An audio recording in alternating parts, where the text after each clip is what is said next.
Hey, welcome, all my right thinkers. Thanks for tuning in and check out your boy, V Funk. Thinking right out here. I'm back in the book. I got a nice little lesson. Oh, this is going to be good. I got some good stuff for you, about a page and a half of information that should be good to have. And if you need it, you'll have it. Let's go. Rightism, 25 rules to live by. Storytelling, story with a message. There's a message in my stories for life. I give life lessons. You tune in and receiving them. I appreciate you. We got a good thing going. Let's do what we do. Right thinking mission, and I'm on it, is to enlighten, inspire, educate, and motivate you, the individual, to a higher spiritual level of enlightenment. Right thinking way of life through mental and spiritual discipline, practice daily, will help and guide you to obtain your goal of reaching spiritual enlightenment, aka know thyself. My mission is that all right thinkers know thyself. If you're a right thinker, your goal now is to know thyself. See where we're going with this? Let's get there together. So I ask the question, do you know you? You will when I get through. It's rhetorical, but if you don't have the answer for yourself, tune in. I got you. A person who knows not and knows not that they know not is foolish. Disregard them. A person who knows not and knows that they know not is simple, but you can teach them. That's why I do what I do. For you. Appreciate you too. Stay tuned. I got more for you. A person who knows not and believe and think that they know is dangerous. Avoid them. I do. A person who knows and knows not that they know is spiritually asleep. I can awaken them. I'm your spiritual alarm clock, here to wake you up with knowledge of self. That's what I do for you. A person who knows and knows that they know is wise. Follow them. All these persons reside in you. Right thinkers? Know thyself. And to my eye be true. We talk about Tahuti being the ultimate teacher.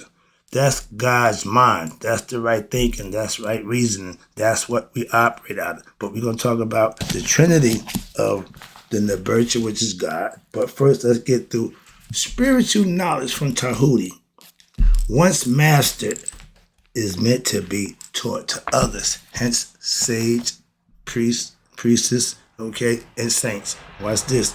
The character of Tahuti and his relationship to Het Haru, okay, that's your conscious, right mind thinking, and your consciousness, the I, you, is also got to work together. Why is this? So they're telling you in relationship with Tahuti, instructing the I, Het Haru, okay, implies another important teaching. What's this?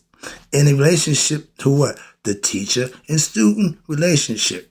When an advanced spiritual teacher does not see him or herself as what? The originator of the teachings, but as God who is what? Working through them to bring the teachings forth for the benefit of humanity. That's what Tahuti represents. He's messenger for God. He's bringing it to us. He's the one to start the writing, the hieroglyph, the measureetta, the words of God. He God's mind. He brings it to us. I'm going to break that down for you. And they ask the question, okay, when my pastor tell me he gets his information downloaded from God, I know exactly what he's talking about. I do the same thing. Okay, I understand. And he's the only person outside myself that I heard say that. So when I was doing it, I'm thinking when I go into that mode, I'll let God lead me. I heard mystic like that. I ain't got time for that nonsense. I just keep it real. I never told nobody. But when he said, Brother Wright, I just give people what God give me to give to them.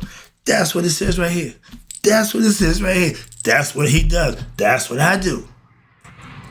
And people often ask the question, here we go, I want to get to this one right quick. People always ask the question, where God is when bad things are happening and why there is no one to help in the time of need. God is spirit and God is all conscious. Hence, he know all things.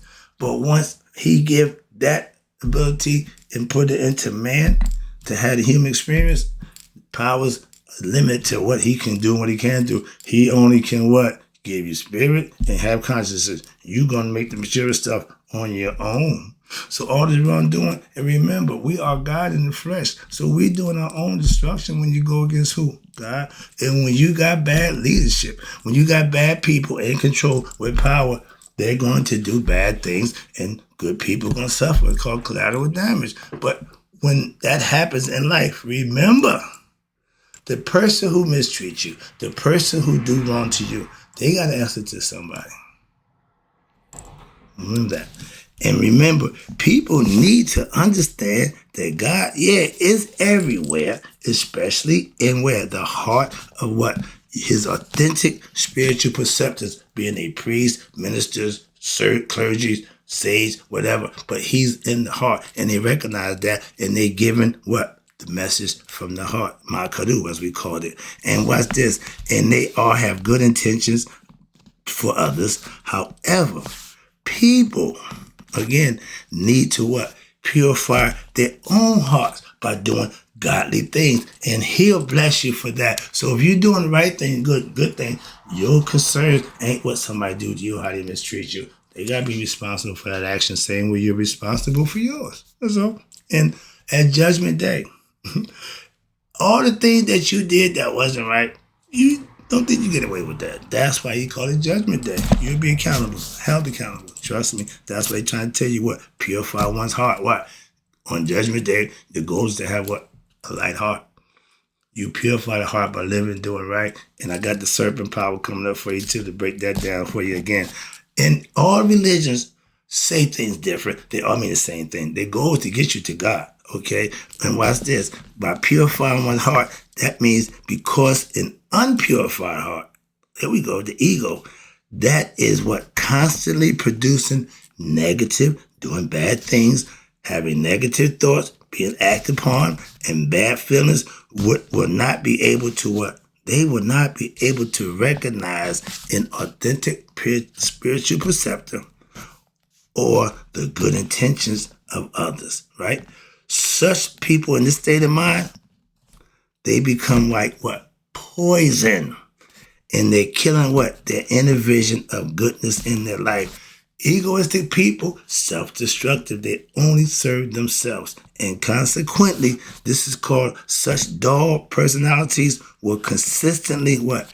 Lead themselves. Again, lead themselves. Somebody who don't know and believe they know will lead others in the what? Wrong direction. But they lead themselves into negative situations and bad relationships over and over and over. Watch this. Thus, their negative mindset, that's where it starts, this thing up here. And then the negative actions lead them to what? Experiences which seemingly what? Reinforce their own erroneous beliefs. All they want to do is do whatever feels good to them, whatever makes them happy. Okay? Not for nobody else, just themselves. That's selfish. That's the first law of egotism. And watch this. They would not benefit from what? The teachings of any of the greatest spiritual teachers. And look who they call great teachers. First of all, Tahuti. You got Aset. For the Christians, you got Jesus. Hindu, you got Buddha, etc. You see that? But such personalities will have to go through what? These ignorant, dull personality, because they won't recognize the teaching, they won't become awakened. They're going to go through many incarnations where they will what? Eventually have to learn to what? Follow the precepts of Maya.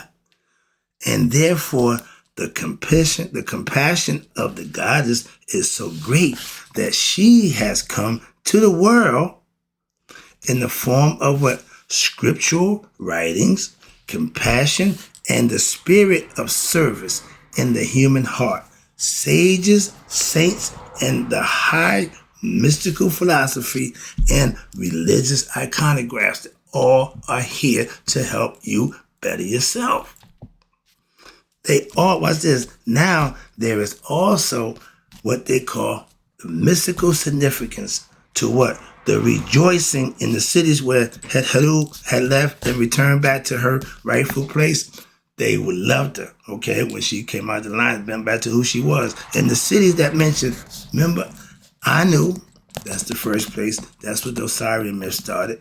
Heka that's where they got. Ptah is the god. Anu, they got Ra.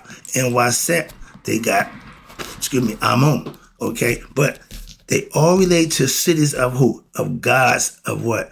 Our great Egyptian Trinity. Remember the God, the Trinity God? The one, Nebercha, all-encompassing God. What do you encompass? Amun, Ra, Ptah. And they're going to break down this way. The ancient Egyptian hymns of Amun contains the key to what? To the understanding of the mystical hidden meanings of the teaching. They teach you to understand that you can manifest if you understand them and use them. But the ancient Egyptian teachings of Nebercha, the all-encompassing one, and the Trinity or the true one self is Amun, Ra, Ptah, and it explained in this manner as follows. Nebercha means the supreme being, okay, the one. The one become three. Amun, Ra, Ptah, and it represents what they call the truant, okay, the truant manner in which what? The supreme being manifests through creation. Amun represents what? The witnessing consciousness, that state that you go to when you're in deep sleep, but when you die to meet him again, that's Amun. That's the hidden one. And that's what? Self-awareness. Ra, that thing in the sky, he represents what? Cosmic mind, which what? Sustains all mental activities. The energy and the thoughts, ideas start with what?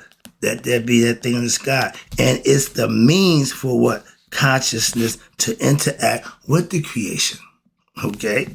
The light, or what they call power of consciousness. Remember, God is what? Energy, frequency, and vibration. But Amun is the hidden energy. The frequency, that thing you see in the sky, and the vibration is Ptah, the physical aspect. And this triad, watch this. Okay. And the light represents the consciousness, and Ptah represents the physical universe, which in with what? The witnessing consciousness interacts. You need the sun, darkness, and light.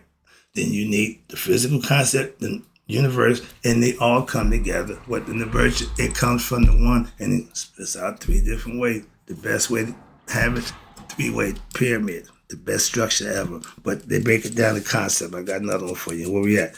And watch this. Now, the physical universe, which represents us in the physical form, this triad is also related to human life. They say we are in the universe is inside us. Our brain is the old universe. It what? Grows on its own, pulses on its own. But all human beings have three bodies. I got but one body. See? Instead of being ignorant and showing what you don't know, be quiet and learn something. You got three bodies. And the physical, they call it, this is the physical. What's inside the physical with the nervous system, okay, that's the astral. The causal is when the consciousness, okay, all consciousness, we all have one, our brain, okay, and that's the three concepts. The physical, astral, and the causal. And it broke down this way.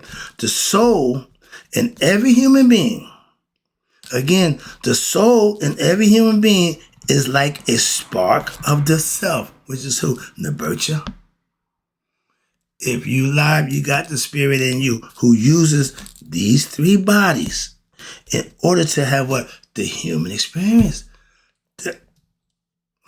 Again, the spirit and the consciousness had to become into physical form that had experience in the what? The varied forms of what we call life and creation. The Trinity also relates to what? Our human mind. Okay, Hermes Trismegistus, they call it Tahuti. The Greeks call him Hermes Trismegistus. You know why? They call him thrice great. That means he's comfortable in the physical form. He's mastered in the astral and the causal. Hence, thrice great. He's comfortable in every aspect. That's what we try to do as human beings. But the Trinity also relates to what? Our human mind. What you mean? The mind of human beings experiences what we call 3 states of awareness. Ooh, what's this? Waking, right now, because you're conscious. Dreaming, lay down and go to sleep. The body get rest, but the mind still does its thing. The subconscious takes over. And then you got what they call the dreamless sleep state. That's when you go into that unconscious state. That's when you go meet Amun, okay, in your mind. But you don't know it because you're at your sleep. You ain't conscious of it.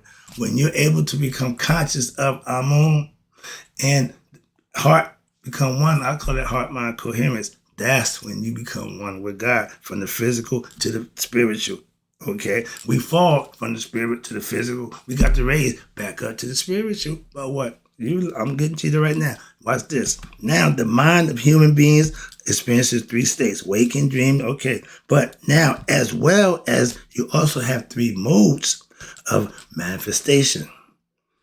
Dull, agitated, and lucid. Dull and the return of Hethu. Watch this. Those 3 states. Thus, the idea and the concept that the return of Hethu signifies what? The rejoicing in all aspects of a person's personality. You covered in all 3 states. You done went to the dullness, you went to the agitated mind, you become lucid, now you're back to where you need to be. And watch this. Now the emotions and intellect. Those 2 things, will and physical nature, this is of course what? A description of the human being who has what? Attained spiritual perfection, aka enlightenment. You have these things under control and you're doing them and you're physically having it. Watch this. So the number 7, I gave a lesson about that, it being a mystical number. So when Hethu return home, it's a big party, it's festive. But the 7-day festivity relates to the 7 energy centers. Remember them, the chakras, or your psycho-spiritual consciousness. Those are the psycho Kundalini chakras in the body from 1 to 7, and at every one is a different level of understanding. And Hethu is the goddess of the 7 aspects of your consciousness in her form as what? The 7 divine Hethu cows, where Asar sires the 7 cows consciously. And what he's saying is, your conscious had to meet up with what? Your spiritual consciousness in the chakra system that will activate how? The one supreme being is in the form of the bull that represents Asar, okay? And it expresses in 7 modes, again, of consciousness and the 7 cows. But this expression of the spirit right there, spirit is symbolized by Hethu, what? In her 7 aspects. And Hethu represents what? Divine consciousness. Okay? When Tahuti was giving her to understand and bring her to speed of who she was in the dull state of mind, then she got agitated, and then she became lucid. She came familiar with who she was. Okay? And Hethu, she represents divine consciousness that emanates from who? The 7 divine self. The divine self, which is called the Eye of Ra. Remember, she's the powerful one. She's from the sun. She got power. Couldn't nobody stop her. Okay, she's the all-powerful one. And watch this. She, which represents what? Divine consciousness, expresses herself or itself as what? The essence, which sustains the mind of what? Every human being as well. She's there. Every human being has what? 7 psycho-spiritual consciousness centers inside their astral body. You can't see it physically. It's there in the nervous system, the endocrine system. When everyone activates, each one from the sacrum up to the top of your head, the Ajna chakra, gave that lesson, we can go through that. But they call it, the inside of the spiritual body is the astral body. And this act as what? As a transducer of what? Psychic energy. And watch this, from the soul level of consciousness, this is what sustains the physical body. The body needs the spirit, the soul that's in it, okay? And watch this. Each center relates to an aspect, again, of your human consciousness. As a Mason, I gave you each level of a degree. You needed a year to practice, to be proficient, to master each one. And when you got to 7, now you are a master of oneself. A lot of people get 3 degrees. That's why they got something. You ain't got nothing. Okay? Again, but 7 degrees in the 7 consciousness, 7 chakras in the physical body. Watch this. That's the inside of your body, and it's the system of the physical body, and each one relates to an aspect of your human personality. At 3 levels, you got fight or flight, awareness, survival, and sexual energy. That's beastly nature. That's why for the 4th level up, you start to become conscious. It's the mental thing. But as a person develops what his IRAT, his IRE, or what they call, you ready? The serpent power energy. That's your energy, inner life force, and we know as Kundalini in India, Chi in China, and Prana in Japan. But it's the goddess, and these energy centers are cleansed. How? And their power is allowed to what? Unfold. What unfolds? Thus, a human being who evolves spiritually through what? Through the power of the goddess. That serpent power, what happened? Hear me, automatically awakens. When you start to spiritually live right, follow spiritual disciplines, you are activating your serpent power, and it would automatically awaken. Watch this. When a person studies, practices the teachings daily, however, the process of raising one's spiritual power may be aided by what? Specific exercise. How? Such as concentration. What do you mean concentration? Proper breathing techniques, righteous actions, selfless service, and more importantly, devotion to divine. You're Christians, that'd be God conscious or Christ consciousness, okay? And my favorite, meditation on and reflecting on the meanings of the spiritual symbols that you had to be watching, be careful of. I tell you, look at the headdress for all the Egyptian gods. They represent something. And the surrendering, watch this, the surrendering to what? The will of your higher self. Let your conscience be your God. I didn't listen to my conscience 40-something years ago. It landed me in prison. When I came home after 3 years, I've been listening to it ever since. Moving on. And these techniques will allow a person to what now? Transform what? Their waking personality so that they may discover their innermost self. You ready? God. That's your innermost self. That's who you are. We just don't remember, just don't know. As I'm studying different concepts and viewpoints, we just don't remember. We got to come here with amnesia. But when you get this information, and if you want more information about what I call serpent power, I did a lesson on that. I got a book on that. I have that book. And the techniques for what? Cultivating it. You had to see the book, Serpent Power. I get that lesson. That's the lesson. Now we about to get into the 3 states of consciousness. But this is all about becoming. God is mental. All is mental. You had to understand and interpret, and then you can manifest it for yourself. Understanding and proper practice of what you're learning. See if it really works. It's all mental. Pay attention, learn it, implement it. I'm going to give it to you. I'll be right back. And in closing, right thinkers, me, y'all need to be 100, me, 100 minutes a day. So I never know my right thinkers who started to become conscious of who they are have passed away.